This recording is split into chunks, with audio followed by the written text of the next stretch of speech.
G'day guys, how's it going? In this video, we're just going to take a quick step back to if conditions again.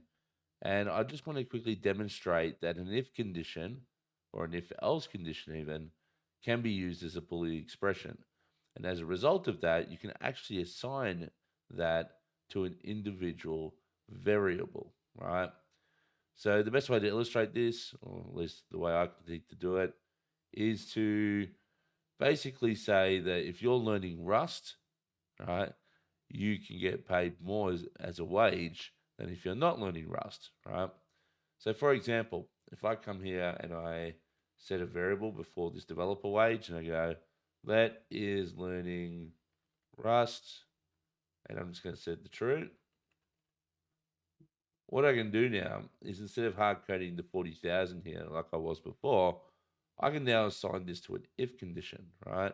So I can say something like if is learning Rust, then I'm going to return a singular value here.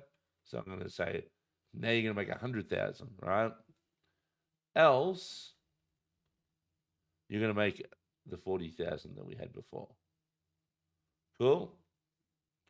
Now, if I run this code, believe it or not, this is going to work. And you'll see currently your wage is 100,000 because I've set is learning Rust to true. If I now switch that to false and run again, there you go. Your wage is 40,000. So this is not something you normally see in most programming languages where you assign a variable to an if condition. But in Rust, as long as you return a singular value for each condition, it will be allowed to be assigned to an individual variable.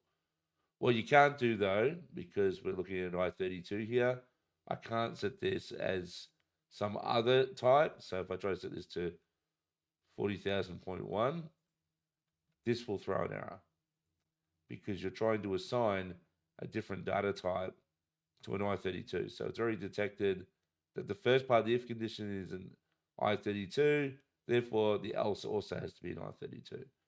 You can fix this by just putting 0.0 here, and now it's converted to a float, right? And this will work again. Cool. So I just wanted to quickly show that. I know I should have showed that previously, but it is important to understand that Rust is a little bit different to other programming languages, and you can do something like this, which they do have a shorthand notation in other languages to do this, but it's not quite the same as actually using an if expression.